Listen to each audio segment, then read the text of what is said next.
Christian nationalism. What an odd pairing of two words that seem so diametrically opposed. The religion that I, along with a few billion others across the world, adhered to, linked with a movement glued by a common set of loves, laws, and traditions. Now, that may not seem odd to you, nor might it seem particularly unchristian. Don't all Christians share the same loves, laws, and traditions? While our allegiance to the Redeemer remains the same across culture, time, skin color, and tradition, the way these manifest in our lives, families, and communities do differ. With the ascendancy of Donald Trump as President of the United States of America in 2017, Christian nationalism and nationalists joined him at the hip. Sure, politics and religion have always been bedfellows, trying to figure out who could snag the majority of the bed cover and leave the other in the cold. But the nationwide imposition of a certain sect of the Christian tradition and the political power to make it happen gained recognition.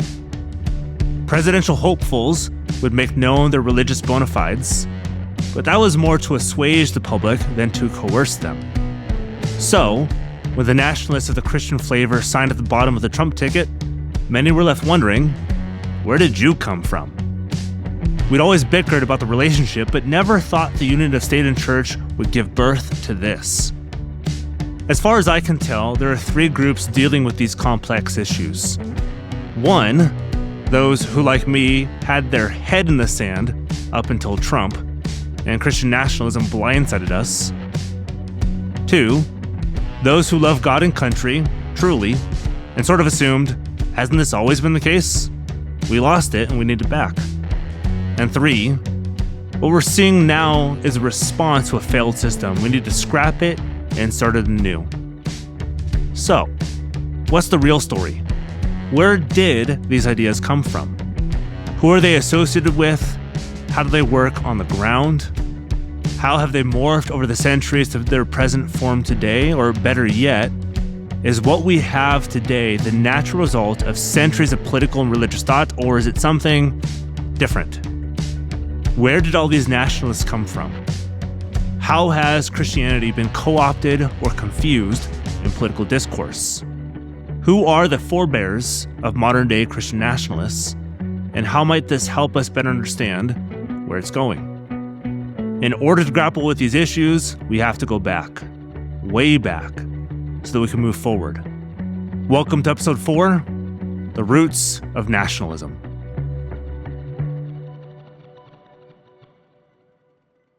If you're anything like me, you've never heard of the term Catholic Integralism. But the integralists are key to understanding their Protestant analogs, the reaction to the Catholic state and papal overlord. We'll look into the beginnings of integralism, the Reformed reaction to the same, the theocratic projects, and how robust Protestantism was key to the formation of a constitutional republic, the modern democratic nation. If you're a Christian, we'll help equip you to navigate the waters of the current Christian nationalist debate. If you're not a Christian, we'll show you why you should care and how Christians developed modern-day pluralistic democracies, the freedom for religion, individual rights, and freedom of conscience. Let's begin with one of the world's foremost scholars on the movement formed centuries before that thing we call nationalism. Well, first, thanks for having me on. I'm grateful to be able to talk about this. Most of my work has been in the Catholic area of these thoughts and the point of your series. So hopefully I can add something distinctive. So my name is Kevin Vallier. I'm a professor of philosophy, newly at the University of Toledo. And I work primarily within liberal political thought and its sort of encounter with religious points of view and traditional religious institutions.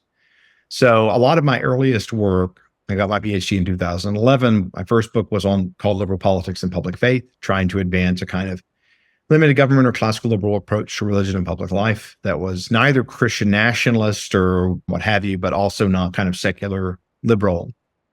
I've done a lot of work on trust and polarization, but my most recent book, All the Kingdoms of the World on Radical Religious Alternatives to Liberalism, came out with Oxford University Press last year.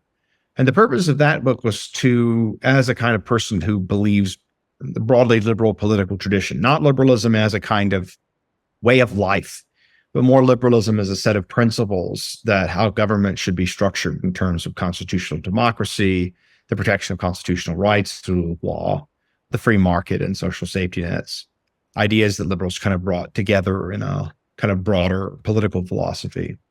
And I wanted to look at the revival of the forms of what I called religious anti-liberalism, which were sort of theologically based doctrines that proposed for kind of wholesale replacement of liberal political order.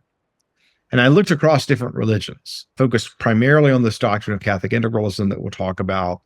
I didn't get into Christian nationalism because, to be frank, it's a lot more intellectually thin than Catholic integralism, because Catholic integralism has some of the best Catholic theologians in history behind it over the last 1,000 years, really from the 11th century at least down to the 19th century. So there was a huge amount of depth to get into. And then I looked at Sunni Islam and I looked at Chinese Confucianism. So it's interesting. I haven't really worked as much on Christian nationalism, but I've been in that general vicinity for a long time. Christian nationalism, liberal democracy, Catholic integralism, and more. We'll get into all these issues, their interrelationships, their competing ideas, and the thinness of some of their arguments. I wonder if you caught what Dr. Vallier just said. I haven't spent much time on Christian nationalism because its intellectual thought is so thin, both because its proponents are so few and their arguments weak. Why does Dr. Vallier care about Christian nationalism? Well, because of Doug Wilson. I've heard about him. I never really looked into his work, in part because I wasn't clear how much he differed from the older Christian Reconstructionists, like R.J. Rushdoony and Gary North, whose views I was more familiar with. And Gary North was extraordinarily prolific. I mean, and Rushdoony too. So I just thought, well, if I wanted to understand, I feel like I understand Wilson's views because I understood those other views. So it just didn't seem to me particularly like I could always read a Catholic or a Hindu nationalist or, another Confucian. It just seemed like, or Eastern Orthodox. I mean, so it just always, his stuff never quite rose up on my list. I did see a clip of him at the recent NatCon. And I thought he was in a difficult position when Yoram Hazony, who's a Jewish philosopher, was interviewing him. When he said, oh, well, look, we should have a Christian nation and so on. And, people should have to sort of respect Christianity in public life. And then, Hazony asked about Jews and like, oh, no, Jews will be totally respected. And so I don't really know how to square that. I think our kind of bone in the throat of Christian nationalism is you just ask, well, are Jews equal citizens in a Christian nationalist order? If they are equal citizens, it doesn't look so Christian nationalist. If they aren't, Christian nationalism starts to look pretty nasty. You can't speak out of both sides of your mouth, making the Christian nationalists and liberal democracy happy at the same time. If everyone has full citizenships and rights, you aren't Christian nationalist. If they don't have access to the same, things look pretty nasty. Dr. Vallier puts his finger on the pulse and starts pressing throughout this episode. He holds the Reconstructionist and nationalist feet over the fire and asks, what do you really believe? Let's bring this to its logical, destructive end. We haven't talked about Catholic integralism yet. My guess is you've never heard this term, and neither had I before I talked to Dr. Vallier. So, what is it? So first, a bit on the relevance before I define it.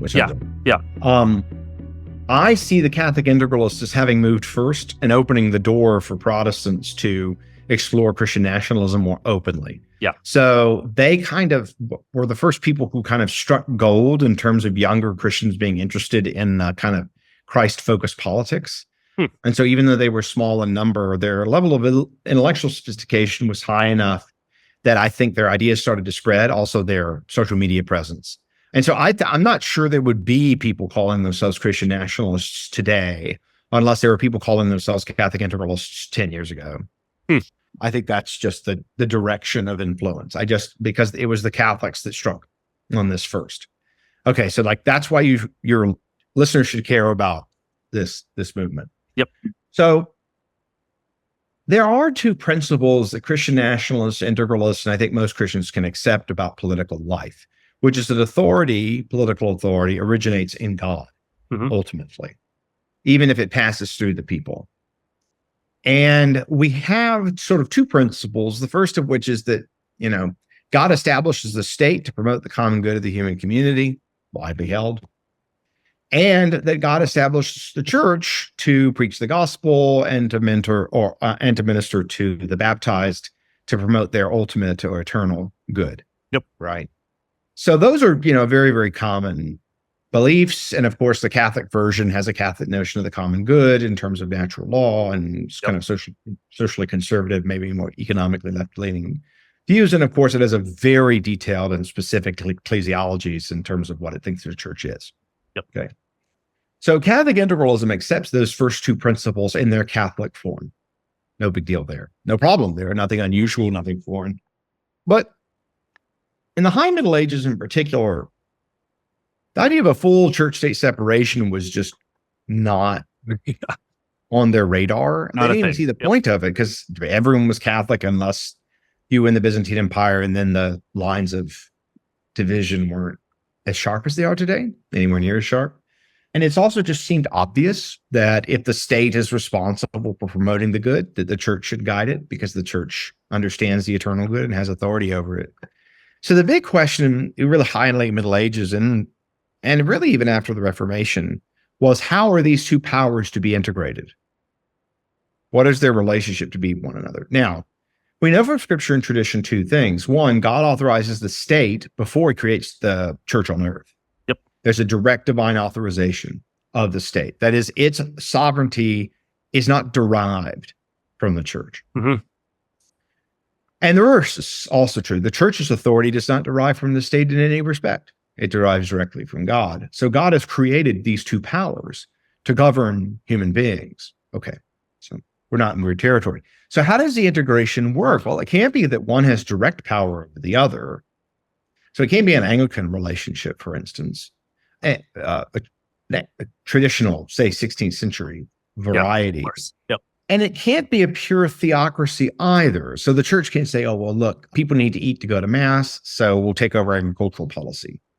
And so a number of people, really, I would say, following in the 11th century, but as those relationships of integration broke down, it's really the 16th and 17th centuries that you start to see a new doctrine emerge, or at least a new articulation of the old doctrine.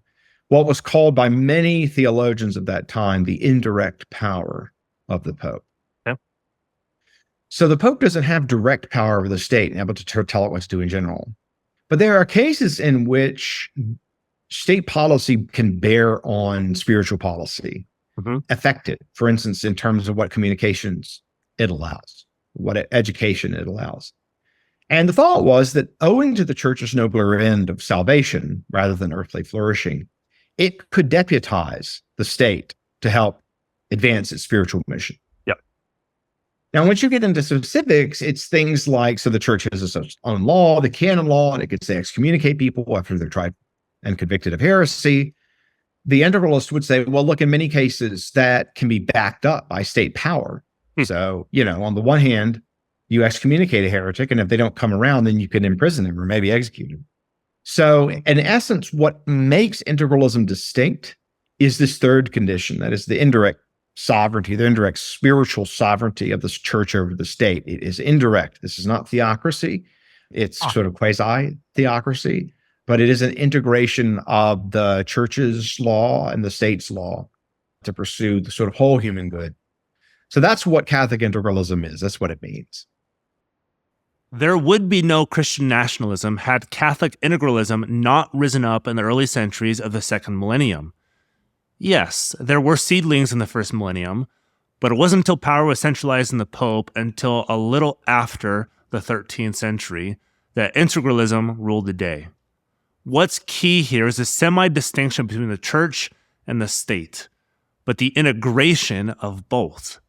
What the church does, the state backs up. If the church, like Dr. Vallier stated, convicts someone of heresy and they do not repent, change their mind, then the state comes in and imprisons them. So the state doesn't have the power over the church, nor does it direct the church, it backs her up. The Pope has direct oversight of the church and indirect oversight of the state. They work together, sort of as a tag team. The state has a distinct power separate from the church, but adds it to hers. That's why Dr. Vallier says integralism opened the door for nationalism and its more intense cousin, the theocratic state. Now that we've got a definition of integralism, how might Dr. Vallier describe Christian nationalism, its intellectual inferior?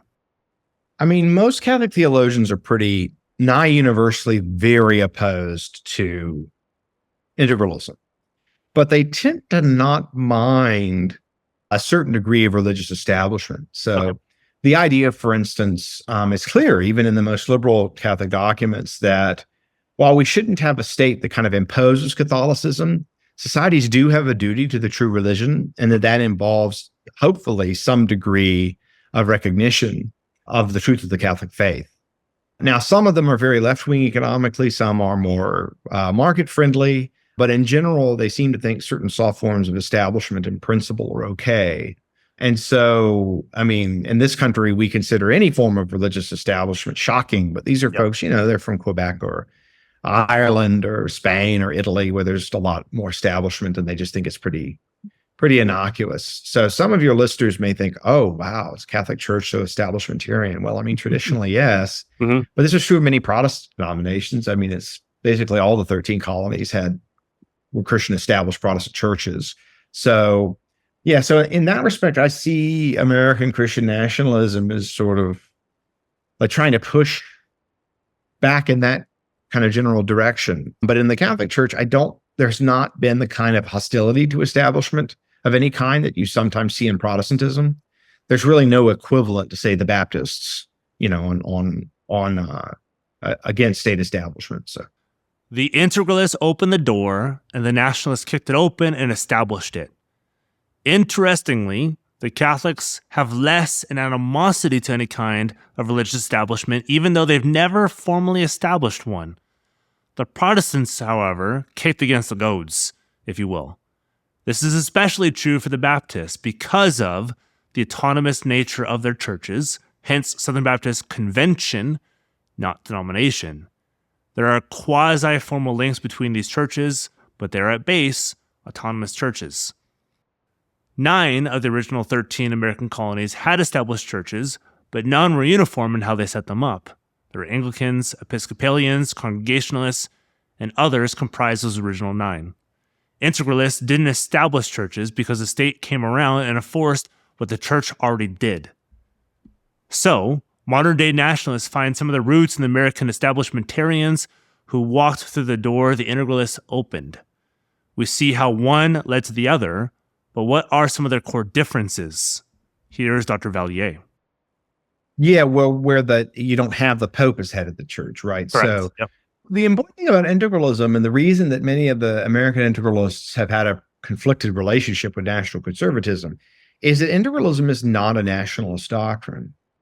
Okay. The Pope is an international ruler of Catholic states in many respects. So, for instance, Adrian Vermeule, the most prominent American integralist, says he's not a nationalist. Nationalism is a good second best, but he's even, I think, said somewhat tongue-in-cheek that, we should have a hemispheric empire of Our Lady of Guadalupe in North and South America, and free, more or less open immigration in the U.S. for Roman Catholics. So, this is not a nationalist movement. Okay. But it sees Christian nationalism as a potentially helpful bulwark in getting to where they want to go. It's also the case that it's not nationalist in the sense that there are conditions under which popes can depose Christian kings. In particular, if the king becomes a convicted heretic, it is part of integralism that the church can release those under him, under the heretical king, from their vows of obedience. This is one reason there was such a fight over a lot of integralism gets articulated when James I starts to force people to swear, the English to swear fealty to him over the Pope.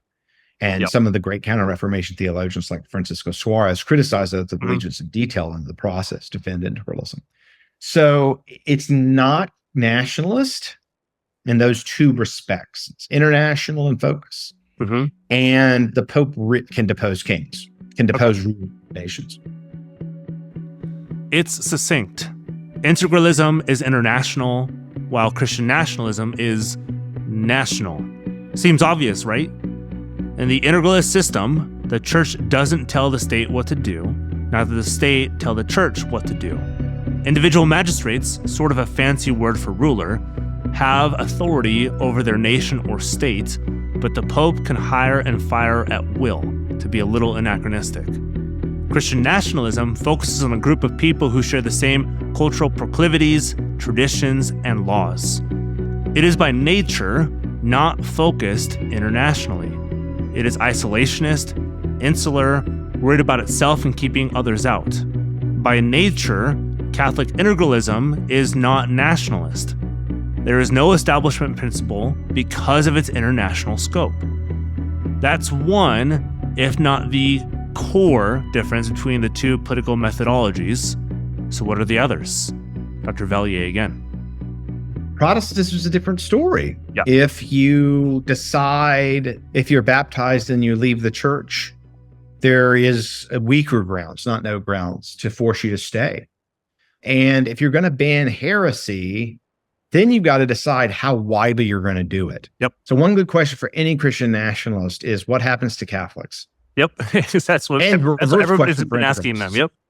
Yeah.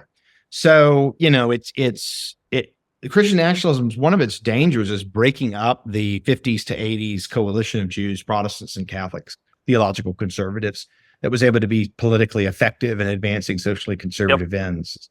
There's a way in which Christian nationalism is just tremendously factionalizing, which is really pointless.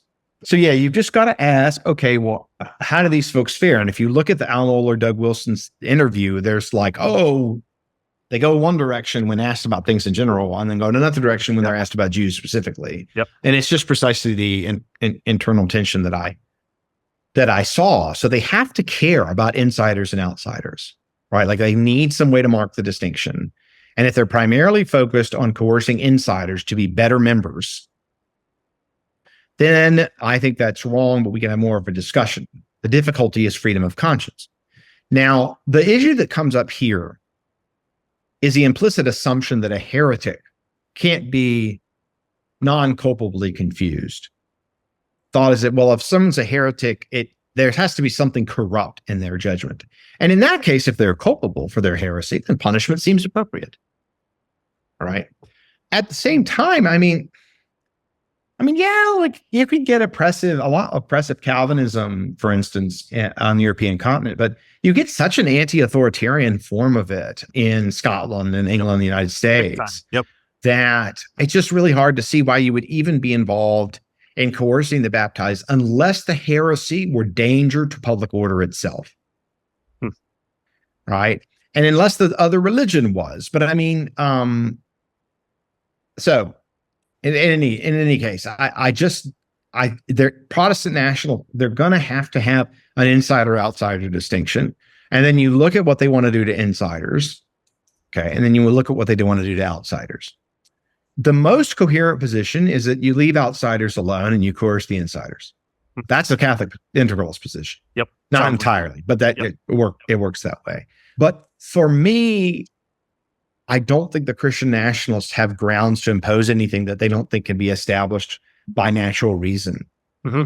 The idea of forcing unbaptized Jews to go to church. I mean, I'm like 100% sure Doug Wilson would want nothing to do with that. Yeah. Right? He's not going to box Jews into mass, not even mass for him, but what's going on in the 17th century. But his thing is no public office for a lot of nationalists. There's no public office, no public function whatsoever. Maybe they have a private life, but there's no public life for those who are outside the church. Yeah, so you'd have a test for office at the federal level, like you did at the state level for a century or more. Yeah. I mean, the difficulty then is you've got a democracy. And you've got to ask, okay, if people have equal political rights, what does that mean? Does it mean that anyone can run for office? Well, we already think there's some people who can't run for office, like non-citizens, or like Nazis. We don't really think they could run. I guess we let them run. But I do think there's going to be a question about how persons can be made in the image of God, and yet some of them have right to shape their political institutions and others do not. So then if they say, oh, well, look, Jews can vote, I mean, that's fine. They just can't hold high office.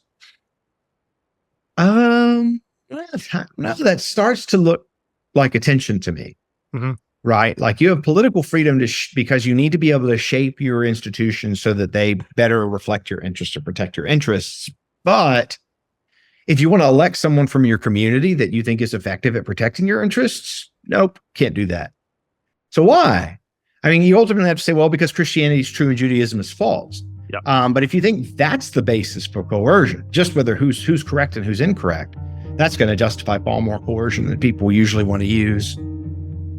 It's such an important point, it's worth restating it. Integralism is inclusive, while nationalism is exclusive. By the very fact that the Pope is the international figurehead of Catholicism, they cannot be exclusive. So membership is down to baptism. You have that, you're in. The very nature of Christian nationalism denies the same. For one, you'd have too much infighting amidst and amongst nationalists on the nature of baptismal claims. Who was it done by? What denomination? What does it mean? Etc., etc. You heard last episode from both Stephen Wolfe, Doug Wilson, and Joel Webbin that Christian nationalism holds to cultural differences. The fear of immigration, the expulsion of immigrants already here, and the preserving of our shared heritage, whatever that means, makes nationalism the polar opposite of integralism. It's why when Doug Wilson or any other nationalist proponent says, everyone will enjoy equal rights in our coming political project, you must push them. If that's the case, it's by nature not nationalist. If it isn't, it's coercive. So going back to the reformers, those who grew up in an integralist system of sorts, how did they respond to it? So many Christian nationalists go back to the 16th century Geneva, or something similar to it, as the example of what they're hoping to build in the 21st century or beyond. But is that what it is? I mean, it's important to remember at this time, and really until the early 20th century, that the Pope had temporal domains of which he was sovereign, the Papal States in Italy, in central Italy. And at various times, the Pope would have his own army, his own troops, or at least he could easily raise an army, say through the Holy Roman Emperor or something like that. The Spanish crown, eventually, when it's complicated, part of the time it's part of the Holy Roman Empire. But so the Spanish crown, the French crown, so on, could raise armies in many cases. They're also seen as rulers that could have, dramatic impact on people's day-to-day lives, including kings. So for instance, the Pope might not just excommunicate a king, but might impose interdict on the entire nation. An interdict is basically a denial of all but the most important sacraments to the average Christian, like being able to receive the Eucharist. So it's essentially spiritually starving a people in order to control a king. I mean, I just have to say, as a Christian, it's like supremely unjust and wicked thing to do. Yeah. It's just, but these are powers that the new kings want to avoid. Many kings before didn't like it, but the early modern monarchs were powerful enough to tell the Pope to go away. It doesn't mean the Pope couldn't create instability or that they hadn't created instability. So, for instance, like I think one of Henry VIII's most wicked acts was the seizure of the monasteries. So it's not like the Pope was the oppressor or something like that. I mean, in many cases, if the Pope had more authority to rein in these nationalist leaders, it would have been better for the people. So Protestantism is trying to recover what they regard as an earlier relationship between church and state, where the emperor is pretty involved in church life in terms of governing it, in the manner of the early Byzantine emperors. So, for instance, like Constantine or Justinian. So it's not like the Protestants make this up, but they revive it in the West. Okay. After centuries of it being opposed. in part based on the Bible, particularly the Old Testament monarchs. So if you think about the relationship between Moses and Aaron, it's not like Aaron could depose Moses. No. Right. I mean, that would be, preposterous. Yeah, Miriam tries to, but that doesn't go very well. Yeah. So right. I mean, as soon as Moses leaves Aaron alone, it's golden calf. So, so I think that's one of the things the reformers are doing, because I don't want to do the Catholic or even Orthodox thing of saying, oh, look, Protestants made everything up, Yeah. Because I don't think that's true. But they are trying to revive a model that was much more common in the Eastern Empire than in the Latin Christendom. The Protestant reformers were looking for something less oppressive as opposed to more. They were reared under some of these systems, starved spiritually and starved physically. Nationalist leaders were the oppressors, and the Protestants, as well as Catholics, were the oppressed. A magistrate could go rogue and force the Pope to act, so the Protestants reached back into history and pulled out a former way of the church interacting with the state to relieve pressure from the state. They were not attempting to create a theocratic state, they were attempting to get out from under one. So, what did the reformers build? Dr. Vallier explains their analog to the integralist system. Well, I mean, the Anabaptists are going to, reject all kinds of coercive authority. Not every kind, but so they're reacting directly to integralist type arrangements, but also to Protestant confessional state. So their sympathies for pacifism is just going to be a very different outlook. For instance, they may even question whether God has established the state or whether it's a demonic force in some cases. The sort of magisterial reformers, and many times they went back to basically the model that tended to prevail in Eastern Orthodox countries that we call Caesaropapism. Okay. In France, which was Catholic, the idea of that the king could, say, appoint his own bishops was called Gallicanism. And they didn't make him ahead of the Pope, but it was a little bit more of a state-centered view of church authority. And then in England, it was called Erastianism. And so the doctrine here was that God had made the king the supreme governor, both the earthly life and the supreme governor of the church. Now, the king did not administer the sacraments, but the priesthood was under his authority as supreme governor. And there are figures, and really important and brilliant figures, say like Richard Hooker, who's a big influence on Locke, who in turn was a big influence on Jefferson, who said, look, I mean, the Old Testament kings had this ecclesiastical authority, and we should expect that to continue. And that was their argument against the integralists of their day, which was that the king actually did have some ecclesiastical authority. The integralists are basically trying to laicize kings, deprive them of any sacramental or ecclesiastical function. And the Protestants are trying to maintain that in part to reduce the political power of the Catholic Church, and because they have a new and different understanding of what the church is. It's much more common among Protestants to think of the church as a kind of purely voluntary association, in part because of the theology of baptism. In Catholicism, in an integralist regime, being baptized as an infant suffices for one to be under the church's authority and the authority of a church-authorized state. So the doctrine of infant baptism, in particular the details about how it makes one a member of the church, enable a great deal of anti-liberal coercion and religious coercion that actually I think Protestants have a really hard time sustaining. I just don't, for instance, I mean, in Calvinist forms of quote-unquote integralism, you have baptism of infants, but you don't have, there has to be some kind of like voluntary movement of the will as a near adult or something like that for one to come under the church's authority in most cases. So while once you join the church, it might be pretty authoritarian. If you don't, the doctrine of freedom of conscience here is so strong that I think Christian nationalism is kind of an unstable, philosophically unstable position. I think integralism is mostly coherent with itself to an extent to which Christian nationalism is not, because Protestant doctrines of baptism and freedom of conscience. So you can say within the Christian community, you can enforce biblical law and, this is a Christian nation. And so it always has to be that somehow that relationship of entry into the church's polity is more voluntary than in Catholicism. Whereas for Catholic Integralists, membership into the church and the state was through your baptism, for the Protestant Reformed, this was voluntary.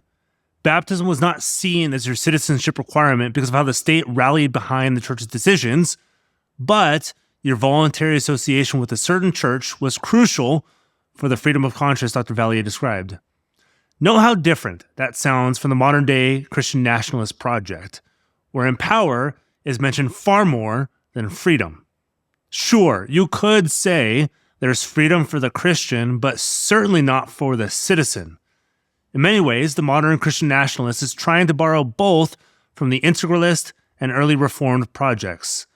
But you can't have it both ways. For the Integralist, whoever is baptized is part of the church and state, regardless of your cultural background or tradition, because it's an inherently international system. For the nationalist, it's cultural assimilation into a particular definition of the Christian tradition.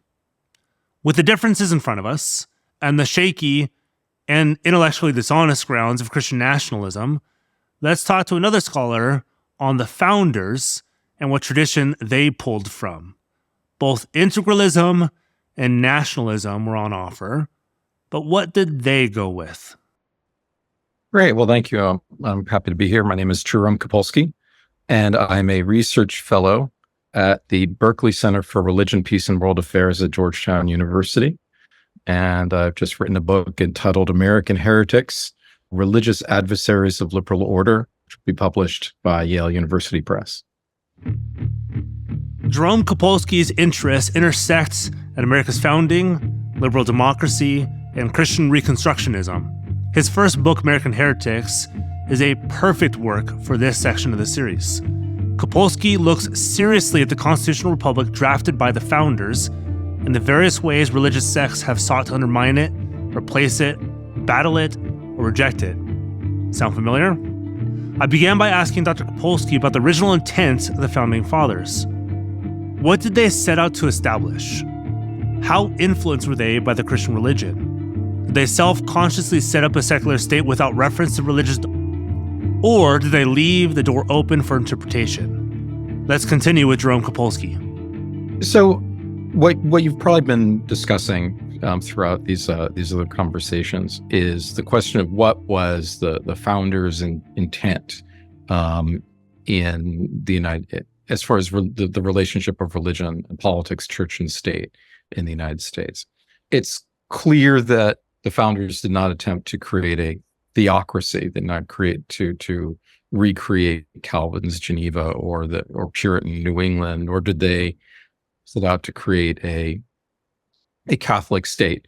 But what was the relationship? How did they understand what role religion would play in the new republic?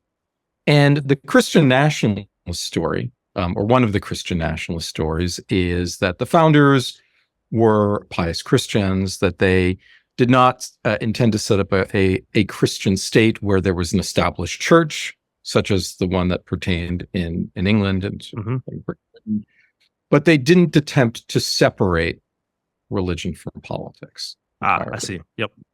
So that they assumed what some might call a Christian nation, that the population was Christian, that the state would have some role, or the states would have some role in inculcating Christian morality that would then sort of shape those citizens and shape the political institutions. So that's like one story that we hear. Another story, the sort of the opposite story, is that the founders were men of the Enlightenment.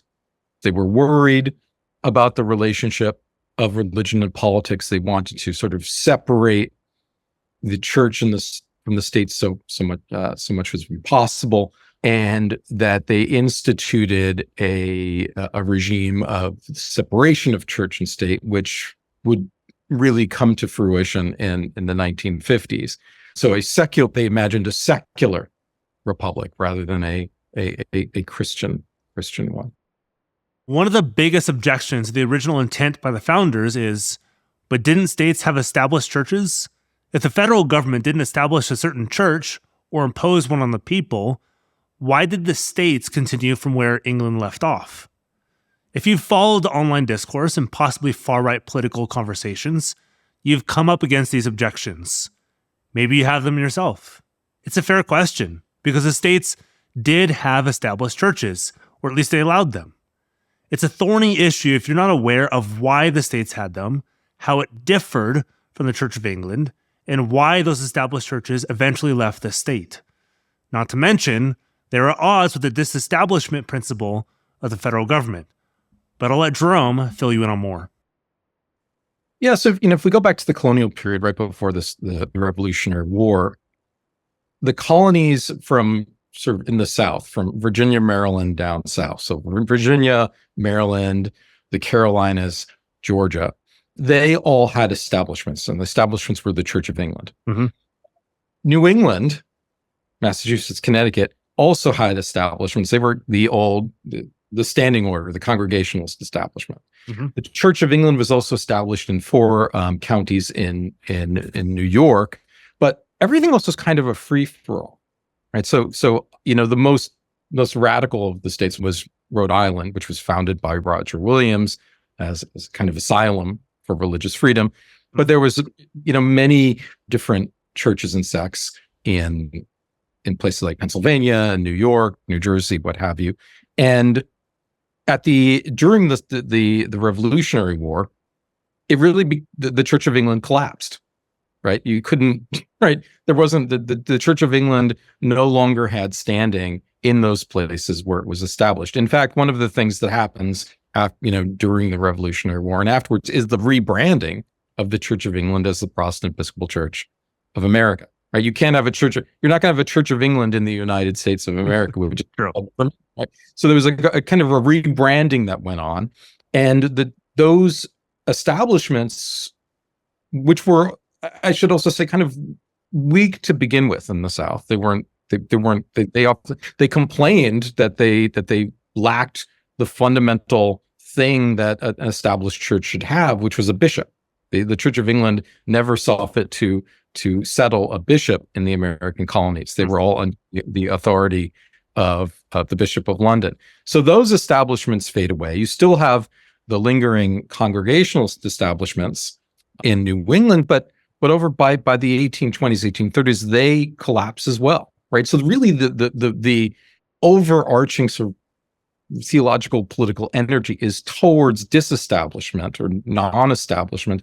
At the same time, there's this energy towards creating new churches, right? So the Second Great Awakening happens, the influx of people into the Methodist Church, which of course breaks away from the Church of England during the war. There's the growth of the Baptists. There are the growth of what we call new religious movements, like the Mormons. All of this is happening, and it's happening because of this new regime of non-establishment Puritanism, I might say. So the fact that there was no federal established religion, the fact that the states were loosening their establishments, even as they would keep that there might be certain rules about Sabbath rules, right? There might be rules. They're in prayer in schools and Bible reading in public schools become part of this new settlement.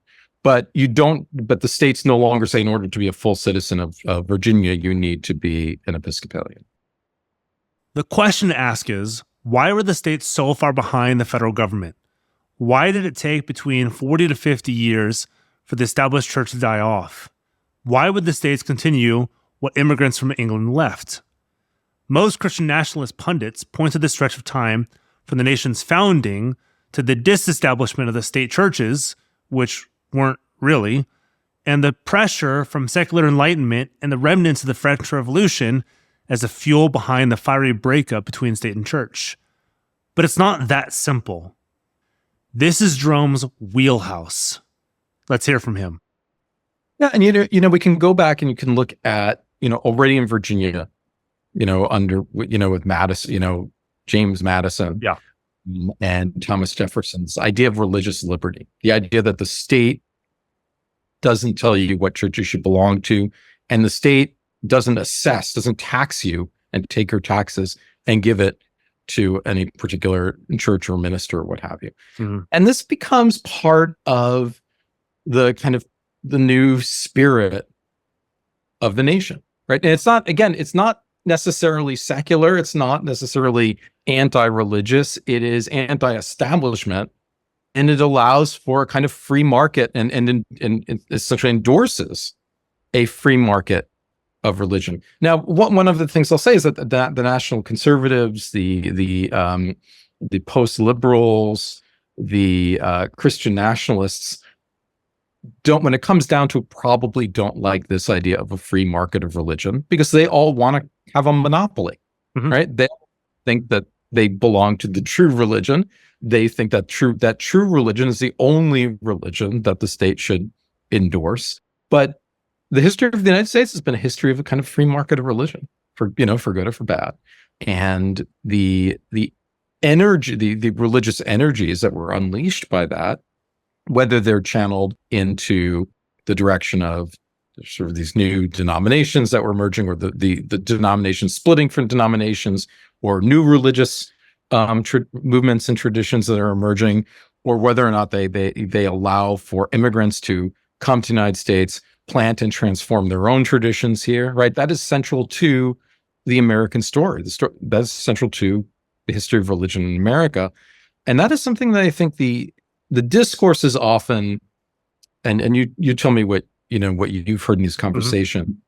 The Christian nationalists will essentially say it is, Christianity versus kind of the secularists. Yeah. But in a way, I think it's actually people who think that they have, that their religion ought to be the dominant religion or be the monopoly religion, versus people who want to, go on, either live their own religious lives or go on their own religious journeys, or sure not participate at all. But it's not just sort of religion versus secular. What Jerome says here is key. The disestablishment of religion on the federal and state levels wasn't driven by secularism or the woke encroach. It was driven by an open market principle of religious freedom, the ability to join the kind of church that you want to. This was unheard of throughout world history up to this point. It was the brilliance of the founders to allow an open competition among the religious faiths. Go anywhere with an established church that's been on the ground for hundreds of years, and what might you find? A dead church. A church that's been tied to the state will be sucked to drive its life in favor of a nationalist agenda. Christian nationalism, I'm talking to you. An open market strengthens religious alternatives, as I'm sure any capitalist loves saying about the open market of business. But this all falls away if you're certain you're right and everyone's wrong, that you should have the monopoly and everyone fall in line with you. The problem? If you put 1,000 Presbyterians in a room, I can use this example because I'm one, you'll get 1,000 different interpretations of various biblical passages and confessional statements. Will there be similarities? Of course, but no one will be perfectly aligned. You who are looking for a monopoly on religion, good luck agreeing with your Christian nationalist neighbor a year from now. Speaking about Christian nationalism, were there Christian nationalists at the founding? What do they think about this newly established constitutional republic? What strands of Christian nationalism have come to prominence over the past 200 years, and how did their various strands interact with the Constitution? Here's Jerome again. Okay, so let me say a couple things about the founding, and then talk about a group that I think in a way is a good precursor. So if we look at the federal Constitution, which is drafted in 1787, the federal government is not given any jurisdiction over matters of religion, right? We see this in a number of places. First, in Article 6, Section 3 of the Constitution, where there's no religious test for federal office. Yep. We see this in the religion clauses of the First Amendment. We see this also in the fact that there's no acknowledgement of God in the Constitution, right? In the Declaration of Independence, there are 4 references to God or providence or deity in the Declaration of Independence, but that's not there in the federal Constitution. And, most scholars see this as a concession to the realities of religious pluralism on the ground, right? They could not, A, they did not want to have an established church like there was in Great Britain. B, if there was to be some kind of a strong relationship of the federal government to Christianity, which Christianity would it be, right? Would it be the new Episcopal Church? Would it be the Congregationalists, the Presbyterians, the Quakers, right? So there were essentially too many. There was too much religious diversity even at that time, and also the states had retained some jurisdiction of the questions of religion. There was still some lingering establishments. There were certainly laws pertaining to religion in a number of the states. So it seemed like the best way of getting a federal constitution, getting that sort of over the goal line, so to speak, was to sort of remain neutral as possible on that fundamental issue. Now, there was some quibbling, particularly on Article 6, Section 3, like the idea that, well, if you don't have a religious test for office, you can have non-Trinitarians, non-Protestants, non-Christians becoming federal officers. Yep. There was some quibbling about the fact that there was no acknowledgement of the deity in the Constitution, but it still, the document is ratified and it kind of goes forward. Now, there was a group of Presbyterians who had descended from a Scottish group of Presbyterians that came to be known as the Reformed Presbyterians or the Covenanters. Mm-hmm. And in the early Republic, one of the ways in which they distinguished themselves from other Presbyterian and Christian denominations in the new United States was through what they called their testimony of political dissent. Mm-hmm. They looked at the Constitution, the federal Constitution, and they rejected the church-state settlement. Yep. Right. So essentially, they did not believe that the federal government could be neutral with regard to religion. The government wasn't neutral, but was positively infidel because of this failure to acknowledge God, in particular on Christ as ruler of nations. The no religious test meant that a magistrate could be a pagan or a Jew or a Muslim or a Catholic. The freedom of religion, which was stipulated in the First Amendment, meant the freedom of infidelity, the freedom of false religion. So the Covenanters decided that they would not participate in the federal government, and in fact with the state governments as well. They saw this as a kind of conscientious objection to what they saw as an infidel government, and they would not participate, which they wouldn't obviously stand for office, they wouldn't vote, they wouldn't serve on juries, they would try to avoid the militia, they would pay their taxes, but they felt, they really had no other choice to pay their taxes, but they would not participate until such a time that the nation repented and acknowledged God and Christ and in the Constitution, right? That was their testimony of political dissent. The classic statement of this was a pamphlet published by a minister named Samuel B. Wiley called Two Sons of Oil. And this became kind of their mark of distinction. Mm-hmm. Now, for a large part of their history, for the first, decades into the 19th century, their witness was just to not participate. Right? They just wouldn't, they would preach against the infidel Constitution. They would sometimes publish their sermons. These would be, obviously rather controversial, but they did not think that they could do anything politically to change it because, they acknowledged the fact that there was an amendment process within the Constitution, but in order to work towards that, they would actually have to vote for representatives, which meant that they would have to identify with the government, which meant that they would break it. Yep. So essentially, they would hope other Americans would come to their senses and fix. Yep. So that was their kind of way of being. That was part of their, religious witness up until the Civil War. Now, I should mention one more thing about their critique of the Constitution. They also felt it was fundamentally sinful because they saw it as a pro-slavery document, a pro-slavery instrument. Mm-hmm. They saw slavery was the federal Constitution allowed for the continuation of the institution of slavery, and the Reformed Presbyterians believed that American slavery, was sinful. So they were early abolitionists on this. So Comes to the Civil War, the Reformed Presbyterians, among other Protestants in the North and in the South, saw the Civil War as divine punishment for the nation's sins. And in particular, the Reformed Presbyterians saw the nation's sin as the sin of this sort of infidel founding. The very foundations of the nation had betrayed the relationship with God, and the Civil War was the comeuppance, so to speak. So during the Civil War, they joined forces with other Protestant groups to put forward an amendment, a Christian amendment, a religious amendment, which would essentially rewrite the preamble of the Constitution to acknowledge God, Christ as ruler of nations, and the Bible as the source of law. Right, and this would be a form of repentance, and in response to the horrors of the Civil War. And in fact, they were even able to have an audience with President Lincoln to make this proposal.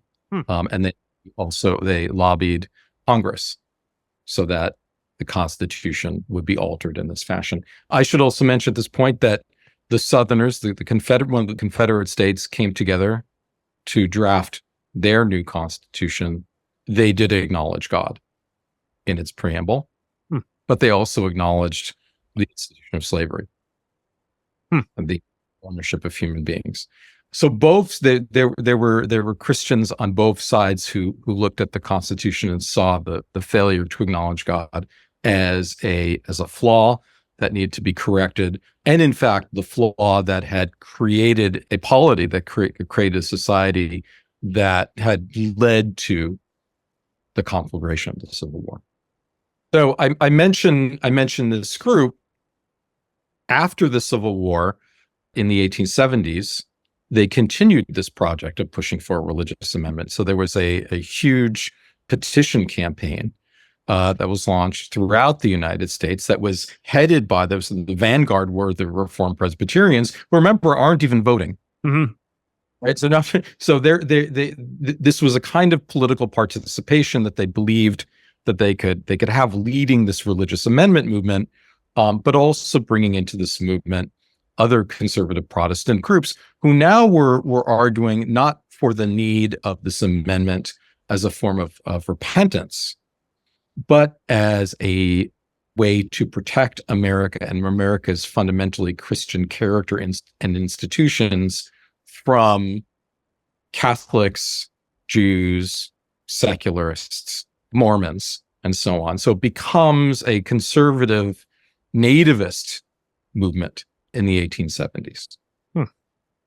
So I think that you can, if you go back and you actually read some of the speeches that were given at their conferences in the 1870s, you can hear some of the language that we hear in today's national conservatives, that the nation is being threatened. It's being threatened by people who share its fundamental values, that the state is no longer protecting and representing Christianity, and therefore something needs to be done on a structural level, on a constitutional level, in order to secure and perpetuate those ideas, those institutions, and those values. Guess you can't teach an old dog new tricks, at least not with the nationalist contingent. They keep trying the same thing over and over and over again. You'd think they learn. Painting with a broad brush, there's 3 basic groups within Christian nationalist ranks, and you can break them down further. We'll go with 3. Those who abstain from anything political at all, the Covenanters. Those who want to restore the Constitution to its supposed Christian roots, the Restorationists. And those who want to destroy the current order and establish a new one, the Reconstructionists. We will dive deeper into these 3 groups in the next episode, but you can basically plug in whatever Christian nationalist group into one of these 3 categories. The first group, you've got the Christians who live in communes, free from political filth, or the Covenanters. The second group, you've got the more majority of the 70s and 80s who are convinced we've lost our path and need to get back on it. The third group are the Bonsons, Rushtunis, and Norse. And to learn more about them, you'll have to tune in to our next episode. Suffice it to say, what you're seeing today is no different than what's happened historically. It's just as terrifying. It's just not new. Historical grounding will help remind you we've been here before. My last bit with Jerome before we return to Dr. Vallier will serve as a sneak peek into that third group, the Reconstructionists. Think of them as Doug Wilson's political and theological granddaddies. Who were they, and what did they try to do? I'll give you a peek behind the curtain, but you gotta wait a little bit for the full episode. What I do in American Heretics is consider a series of religious thinkers from the time of the American Revolution until today that would, in a sense, agree with the secular story that the United States of America was not founded to be a Christian nation, but they would say that this was the great failing of the founders. In other words, the founders did not adequately ground this new polity on revealed truth. And therefore, the problems that the United States has faced have in a fundamental way could find their origin in this failure, this original failure, this original sin, so to speak.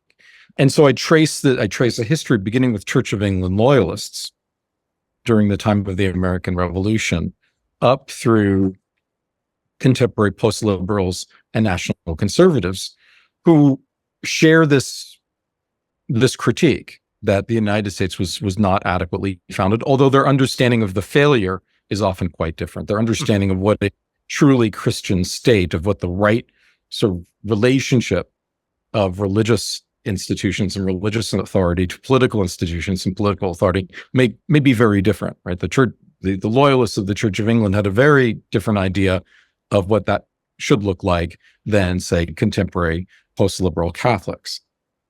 But what I think what this book does is it really provides us with a different perspective on the entire question of both the nature of the founding, the nature of the relationship between political authority and religious authority, and how that played out in the history of the United States.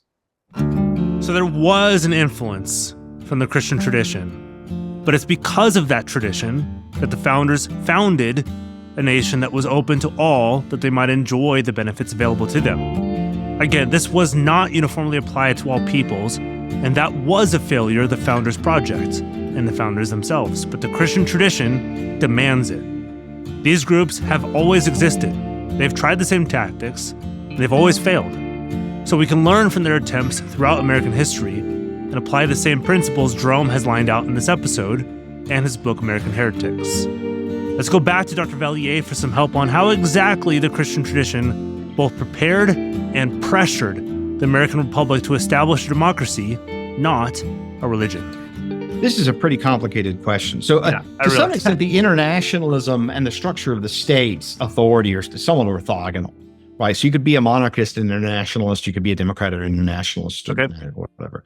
So just setting aside the internationalist thing, a lot of the integralists have played footsie or been openly monarchist. Okay. But there's no necessity there at all. So for instance, both Francisco Suarez and Cardinal Bellarmine, who were the two great integralist minds of the Counter-Reformation and two great minds of integralism, period. Suarez thought the first form of government was democracy. He thought a political authority had ultimately, to choose a ruler, had to come from the people because people were naturally equals.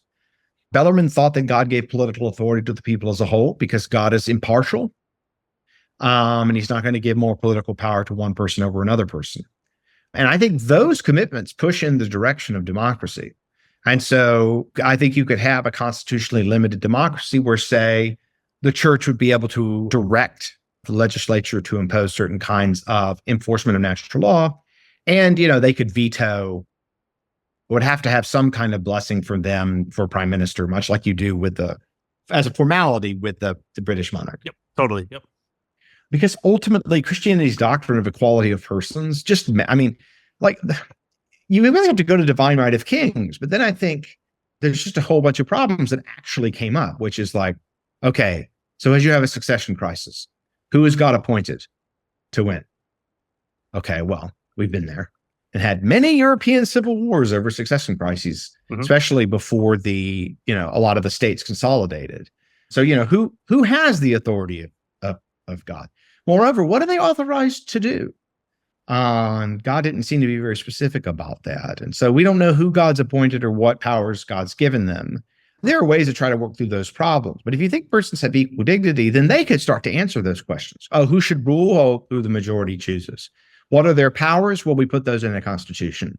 So I think that Christian doctrine of the dignity of the person and the equality of persons before God really lays the foundations for liberal democracy in a really important way. And it's really hard for Protestants to escape it in particular.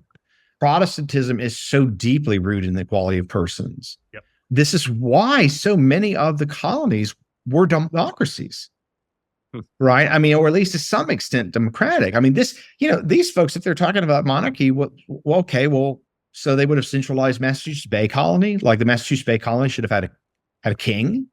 That's not what they thought their congregational ecclesiology was. No. Right. So I would be very interested to see, say, maybe Doug Wilson saying, the American Calvinist or Presbyterian establishments were wrong. They're deeply misguided. And we understand now that we say that. You're right. He'd have to say that, or else, what else is he going to prop up? You just got to hold these people's feet to the fire about their theology, and then I think things are going to fall apart. And again, Catholics have much better grounds with positions like this, like much better. But yeah, Protestantism. I mean, it really does sort of lead in a certain way to a constitutionally limited democracy in a way that it is consistent with its own theological principles. Now, you could still have like, oh, God exists and here are the 10 Commandments or whatever, but like, that's pretty anemic. It didn't really seem to do much good. Even the Catholic establishments, I mean, they all died in effect in Western Europe. So it's not clear in any case. This is, again, why I see Christian nationalism as kind of like fundamentally unserious intellectually. I call it the Walmart integralism. I like that. The ones at the boutique, right? Not many people buy it, but it's very sophisticated. And the other's bargain basement. Everyone can get on board, but it isn't much. It isn't substantive. It's kind of a knockoff as well. So there are all these interesting early modern, doctrine. There's so much Christian thought, especially in the Calvinist tradition, about democracy. Yep. I mean, you've got a lot of these kind of center-right followers of Abraham Kuyper, like Jordan Vallier, who were just like, these guys are theologically completely off base. And if you look at the reviews from a lot of the Reformed of, say, the Stephen Wolfe book, in defense of Christian nationalism, they just panned it as being theologically unserious from a Reformed perspective. So this is what I have found to be useful in these, is to have a deeper understanding of the theology and then the political theology, and to see if the political theology fits the rest of the theology. Calvinism is just so congregationalist in terms of the rule by elders. And it was one of the very important ways they contrasted themselves with Catholics very early on, that to be a Calvinist monarchist requires some explanation, I think.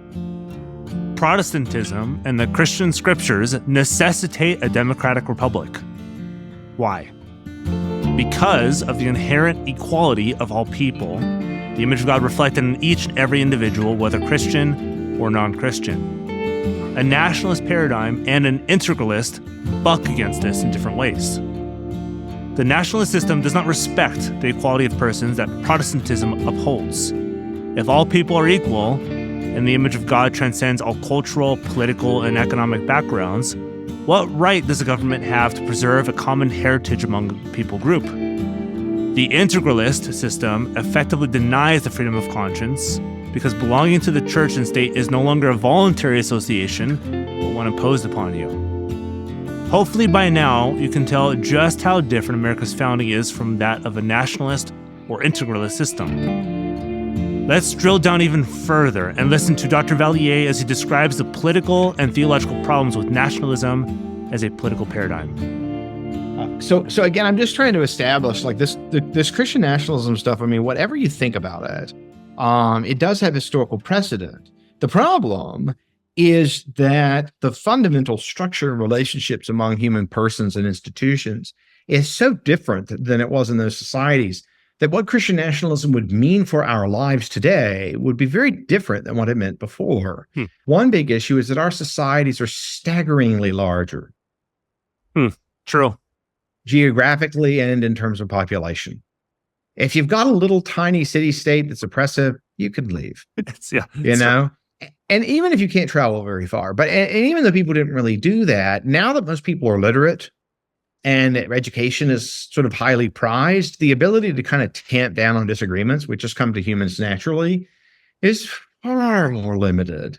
It's also the case that we have democracies. And so if the prime minister converts to a religion, no one thinks that they should, right? Like a lot of countries are Christianized because the king converted and then told his soldiers to get baptized. And people just don't work that way anymore. I mean, we could still be sheep here and there, but there's so many layers and complicated institutions. There aren't these more simple legal arrangements. There's too many centers of power, different institutions doing different kinds of things. And that just leads to the fostering of disagreement. I mean, democracy itself says, hey, let's disagree. Let's have a disagreement and try to figure out which way we ought to go. It just invites people to disagree. And so the idea of Christian nationalism today would have to be pretty oppressive because of how many people would disagree. So, that's one of the reasons I think it's of interest right now, is that it is in its stronger forms proposing things that would have to be pretty coercive, pretty destructive of the dignity of the person. Not to say they weren't back in their time, but you can have a country where everyone thinks this is how we've always done things. This is just who we are. And there's some Christian nationalists who say that, but they're plainly aware that there's a very, very large portion of the population that's secular progressive, right? And so you have to sort of think in terms of, say, majority Catholic or majority Protestant countries and how they treated very large Catholic or respective Protestant minorities, which is in many cases either toleration or persecution. And the persecutions usually backfired because there's just too many people and they were too convicted to just go along with it. Sometimes it worked, but it worked best in Spain because Protestants weren't really allowed in the first place. Once you got large Protestant populations, destroying them was just a bloodbath, incredibly destructive. And so I think with the modern day Christian nationalists, if you push them, what would really take to homogenize the population, they're not going to go to where the integralists even go. And the integralists don't even say that you can use religious coercion against the unbaptized. It's only for the baptized. Interesting. And so you have to respect the religious liberty of unbaptized Jews and Muslims and so on. Although you don't have to respect their practices if they violate natural laws. You can ban Muslim polygamy, for instance. So, I mean, I just don't think that Christian nationalism is going to be able to stand in a coherent way that it could guide policy beyond whatever the majority has proposed, or whatever laws are on the books in the 1950s in some states.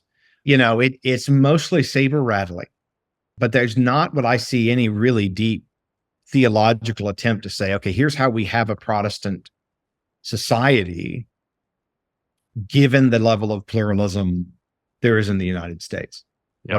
What do we do to the people that dissent? And I just don't think they have any good account. If they say we tolerate them, then it's not so Christian nationalist. No, it's not. If we don't tolerate them, it's not, I think, Christian. You have to hurt people. You really have to hurt people. But at the very least, you have to violate freedom of conscience. If you say, oh, well, we're not going to violate conscience, then again, it's not that Christian nationalist because non-Christians will be free. But if you don't have toleration, freedom of conscience, then you're violating scriptures, which is the Christian nationalists take to establish freedom of conscience. True. So I just don't think this thing can hold up theologically. I think it's just internally unstable.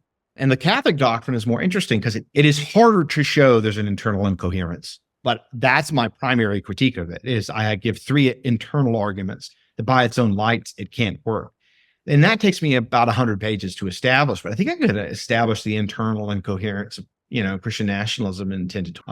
So it's just much easier, particularly once you focus on the doctrines of freedom of conscience, the theology of baptism. It's just really to get it going. Christian nationalism of bygone ages was in response to problems of an oppressive nature. Regardless of the claims of modern-day proponents, there is nothing like what Christians went through in previous centuries. Sacraments, the Lord's Supper and baptism, being withheld, consciences bound, and religious coercion, usually towards Catholicism, were on tap. This makes reestablishing some sort of nationalistic system different by its very nature. We are nowhere near in the same historical situation as Christians of the past. Also, there's the size of modern-day America, being well over 300 million persons. You can exercise coercive control to a far greater degree when your nation is 100,000 or less. The smaller the better. Plus, as Dr. Vallier mentioned, you could leave with a far greater ease the smaller your nation was. But today's nations are orders of magnitude larger than anything in history. It's not politically feasible for these systems to be in place without the resulting extreme coercion of North Korea. If any pluralism is tolerated, it isn't nationalist. But if pluralism isn't tolerated, it isn't Christian. The movement itself is unstable, intellectually vapid, and dishonest, as Dr. Vallier goes on to explain. Yeah, it's the greater Protestant emphasis on freedom of conscience, on the equal dignity of the person, worries about a very centralized church, leading to worries about a very centralized state, and the theology of baptism not licensing coercion on people that were baptized as infants but never were believers as adults. So it's much, much harder to kind of discipline people that are members of the church.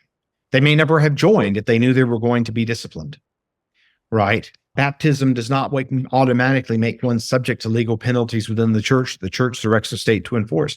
You know, with Islam, apostasy is still seen in many countries as a capital crime. You leave Islam, you should be. There are many, many, many millions of Muslims in the Arab world that think that's cause for execution. So if you don't have punishment for people who leave, like they just move away or whatever, you think there has to be a strong doctrine of freedom of conscience where people can get things wrong legitimately. You think of Protestantism as something that had to resist certain oppressive Catholic structures. Yep. All of these theological features will push against a very seriously coercive Christian state. And that's why I think the Christian nationalists aren't really being very specific in their policy proposals, because there's going to be an immediate question. And the immediate question is, once you get specific, how Christian nationalist is this anyway? Like putting the 10 Commandments in courtrooms, like that's basically nothing. Yeah. Like in the grand historical scheme of things, it's basically nothing. The question is, what are you going to, I mean, right. Here's the question for even like Al Mohler, like more mainline folks. Like, if we have a Christian nationalist regime, what about Jews? What about Jews who openly deny the divinity of Christ? What do you want to do? Why would you do these things and not these things? Why or why not? Right.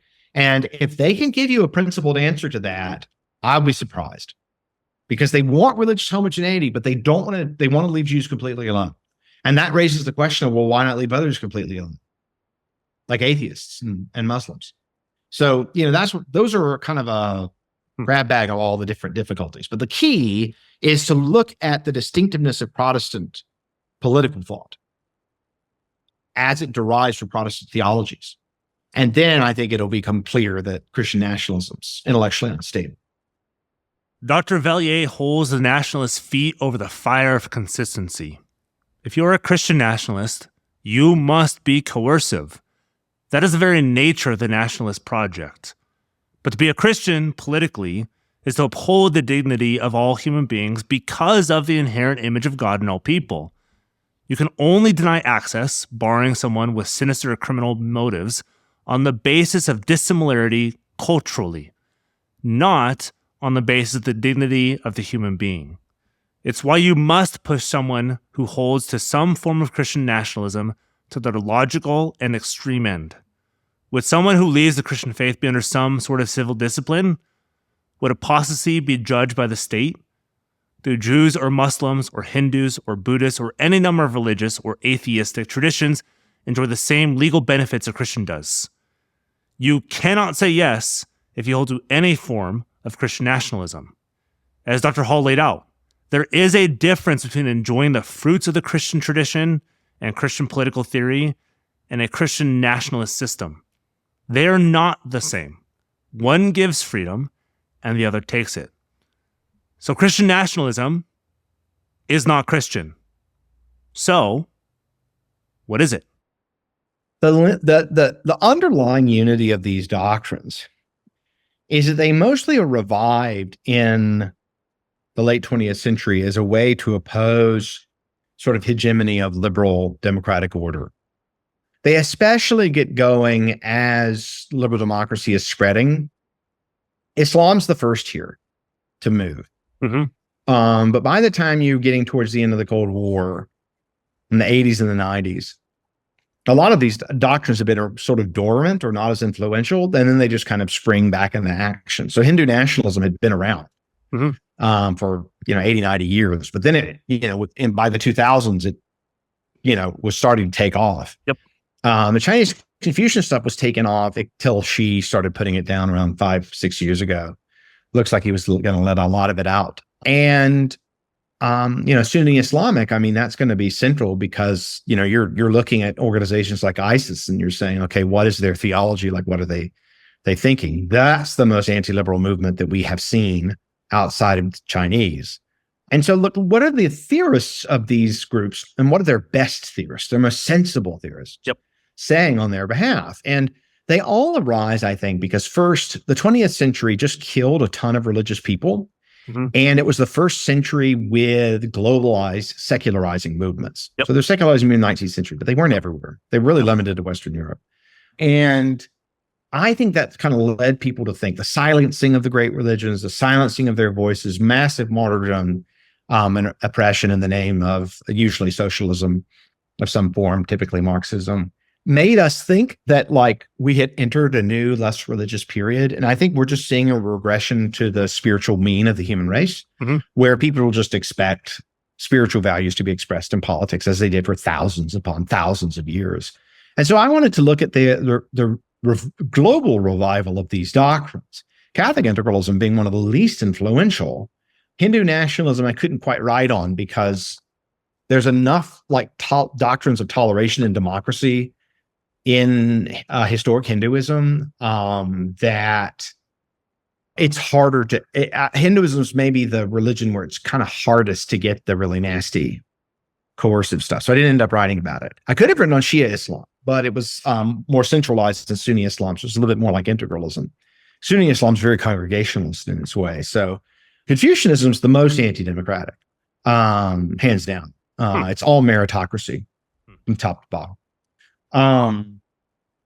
So, I wanted to look at the different elements of these new theories, these new sort of treatises coming out on advancing different versions of religious anti-liberalism and to see if they had an underlying thread.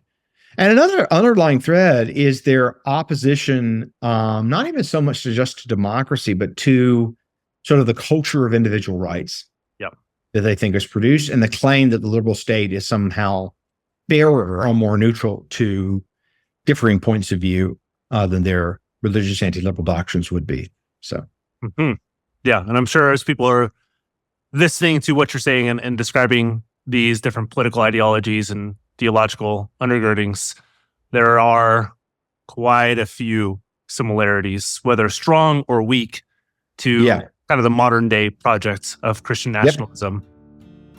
It would be closer to Sharia law, the Muslim state, North Korea, or some form of Chinese nationalism under Buddhism than the American project. That's what we're working with here. In order to promote homogeneity, you need to oppose heterogeneity. Spoken in simple terms, in order to achieve a single culture and people group, you need to get rid of anyone who doesn't look, think, speak, eat, or worship exactly like you do. Nationalism of any stripe cannot be Christian. Integralism, being the older, far more intellectually robust and coherent political system compared to so-called Christian nationalism. How has Christian nationalism taken the spotlight? How has it become where it is today? Dr. Vallier concludes. Well, there are far fewer Catholics. Okay. The Catholic Church has had a massive sex scandal, of maybe the worst scandal it's had in centuries. True. So it's a great deal of its moral authority is decayed. Most of the major Catholics in public life, in many cases, are progressive, and so it doesn't come up on the left. And on the right, most of these folks are following in a big way the Second Vatican Council, which sets anything integralist aside True. in its document Dignitatis Humanae in 1965. They're also huge fans of Pope John Paul II and Benedict XVI. And Pope John Paul II they were both pushing for religious freedom at the Second Vatican Council. And they also fought for religious freedom against totalitarianism.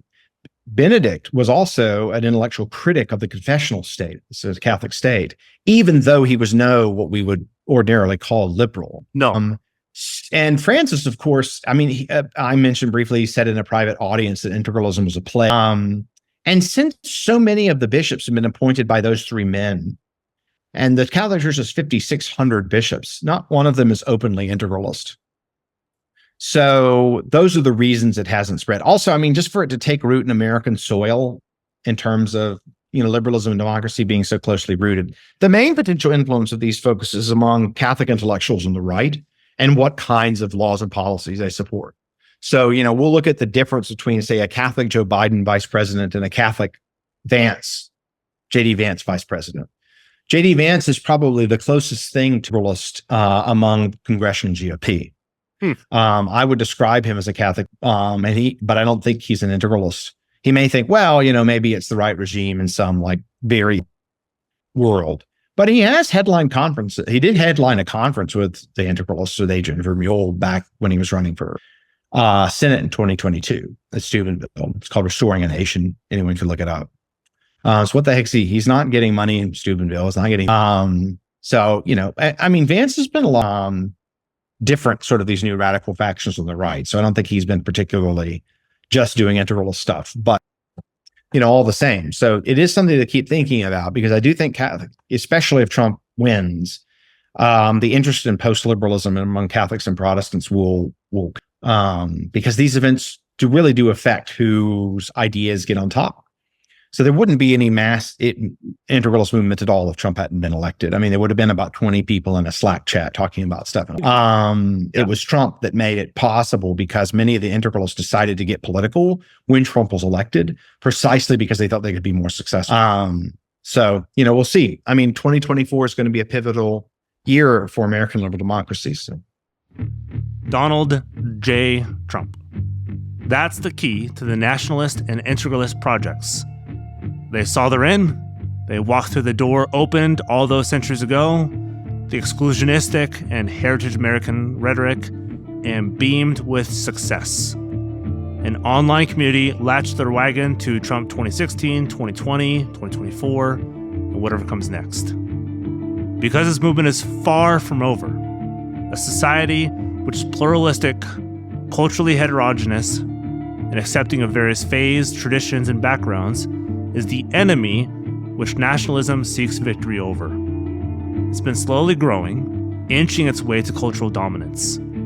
You won't see the fruits of this even in the next election, but with the slow drip of policy change.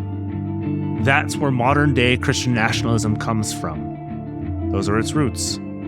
What began a small college town, Moscow, Idaho, with the vision of Jim Wilson and the slow but sure execution from Doug Wilson, building upon centuries of nationalistic political thought, is starting to crack above the surface, causing those tremors you heard about last episode. Now, we need to know what specifically this Christian nationalism is made of. Who are its forefathers specifically? What branches of the Christian tradition calls this political theory home? What kind of people espouse this? What sort of society is envisioned in this political program? We go next to Christian Reconstructionism. What has been torn down needs to be rebuilt. It needs to be reconstructed. See you then.